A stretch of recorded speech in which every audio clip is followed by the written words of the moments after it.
इस युद्ध ने अप्रत्याशित चुनौतियां खड़ी कर दी हैं। ये चुनौतियां आर्थिक भी हैं। जय हिंद, जय माताजी મિત્રો, કેમ છો બધા?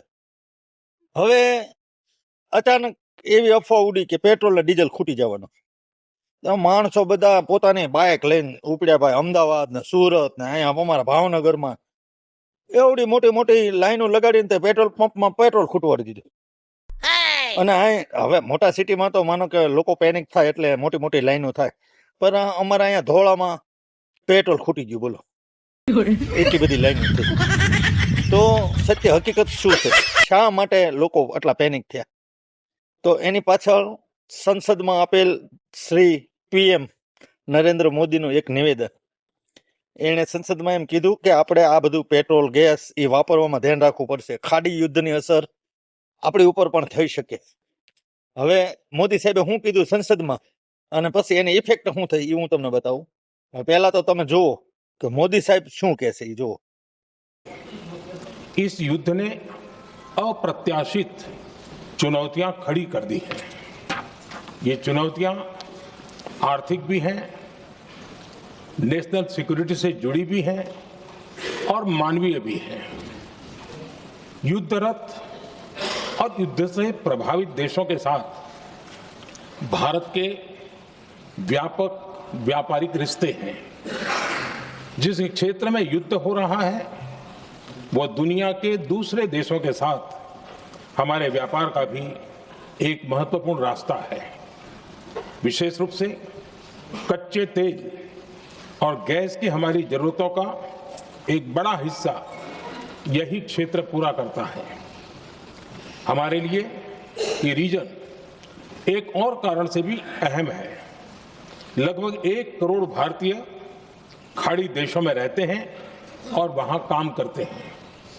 वहां समंदर में जो कमर्शियल शिप चलते हैं उनमें भारतीय क्रू मेंबर्स की संख्या भी बहुत अधिक है। ऐसे अलग अलग कारणों के चलते भारत की चिंताएं स्वाभाविक रूप से अधिक है।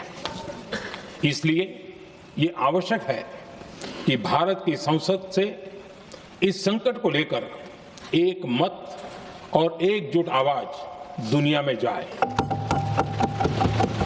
इस युद्ध के कारण दुनिया में जो कठिन हालात बने हैं उनका प्रभाव लंबे समय तक बने रहने की आशंका है। इसलिए हमें तैयार रहना होगा, हमें एकजुट रहना होगा। हम कोरोना के समय भी एकजुटता से ऐसी चुनौतियों का सामना कर चुके हैं। अब हमें फिर से उसी तरह तैयार रहने की आवश्यकता है।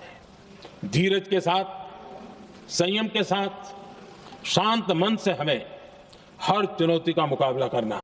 જોયું ને તમે મિત્રો, આ એક નિવેદનના હિસાબે લોકો પેનિક થયા. અને મોદી સાહેબનું એવું છે કે ભાઈ મોદી સાહેબ બોલ્યા એટલે થાય જ તે. એણે કીધું કે ધ્યાન રાખજો, આની અસર થશે યુદ્ધની. તો 110% થશે તે. પણ સત્ય હકીકત શું છે? તો અત્યારે આપણી ગવર્મેન્ટ એમ કે છે કે કોઈને પેનિક થવાની કાંઈ જરૂર નથી. અત્યારે હાલમાં આપણી આગળ રિઝર્વ પેટ્રોલ ને ડીઝલ બધું છે જ તે. આ મોદી સાહેબે જે કાંઈ વાત કરી ને એ બહુ લાંબુ યુદ્ધ હાલે તોની વાત છે. આજે ખૂટી જવાનું છે, કાલે ખૂટી જવાનું છે, એ વાત સાહેબે નથી કરી. સાહેબે શું કીધું કે બહુ લાંબા ટાઈમ સુધી જો યુદ્ધ હાલે તો એની અસર આપણને થાય એમ.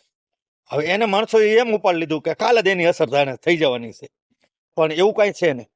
કારણ કે આ યુદ્ધ બહુ લાંબુ નહીં હાલે, અને કદાચ હાલે તો પછી આપણે ભોગવવાનું થાય, પણ 1-2 મહિના પછીની વાત છે. તો આ રીતે લોકો પેનિક થયા અને પેટ્રોલ પંપો ઉપર લાઈનો લગાવી દીધી છે, અને હજી પણ લોકો પેનિક છે. તો સરકાર અને આપણો પેટ્રોલિયમ મંત્રી ને બધા કહે છે કે પેટ્રોલની એવી કોઈ કમી છે નહીં, પેટ્રોલ ડીઝલની કોઈ પેનિક થશો નહીં, અને નકામો સ્ટોક ન કરતા. હોનું નખાવતો હોય ફૂલ ટાંકીઓ કરાવવા માંડે તો પેટ્રોલ પંપે પેટ્રોલ ખૂટી જવાનું. એટલે ખૂટી જવાનું કારણ આ પણ હોઈ શકે. એટલે બીજી ગાડી આવે નહીં ત્યાં સુધી તમને ના જ પાડવાના છે કે ભાઈ ખલાસ થઈ ગયું એમ. તો તમને એમ થઈ ઓહો ખલાસ થઈ ગયું એટલે મતલબ હવે કોઈ દી આવશે નહીં, એવું નથી. એટલે ખોટી ભીડભાડ ન કરશો. સરકારનું એવું કેવું છે કે તમે પેનિક ન થશો, અત્યારે કોઈ કમી નથી, બરોબર. પણ આ મોદી સાહેબના એક નિવેદનને લોકોએ સિરિયસ લઈ લીધું અને અત્યાર સુધી મોદી સાહેબ જે કાંઈ કીધું તે બધું થયું છે. એટલે મોદી સાહેબ બોલે એમાં તો કાંઈ પછી કાંઈ ખામી ન હોય. એટલે મોદી સાહેબના સંસદમાં આપેલા એક નિવેદનના હિસાબે લોકો પેનિક થયા, પેટ્રોલ પંપ ઉપર લાઈનો લગાવી અને પેટ્રોલ ખૂટવાડી દીધું. કારણ કે ફૂલ ટાંકી જ બધા કરાવતા હતા, ફૂલ જ પેટ્રોલ ખૂટી જવાનું. પણ હકીકતમાં પેટ્રોલ ડીઝલની કાંઈ તાણ છે નહીં. લોકોનો પેનિક થવાનું કારણ શું હતું એ મેં તમને બતાવ્યું. હવે સત્ય હકીકત શું છે એ તમને કહું કે ભારત પાસે 2 થી 3 મહિના હાલે ને એટલું રિઝર્વ પેટ્રોલ ને ડીઝલ છે. કદાચ ક્યાંયથી ન આવે ને તોય ખૂટે એમ નથી. એટલે લોકો ખોટી પેનિક ના થશો અને શાંતિથી જરૂરિયાત મુજબ પેટ્રોલ પુરાવવું અને એટલું વાપરવું.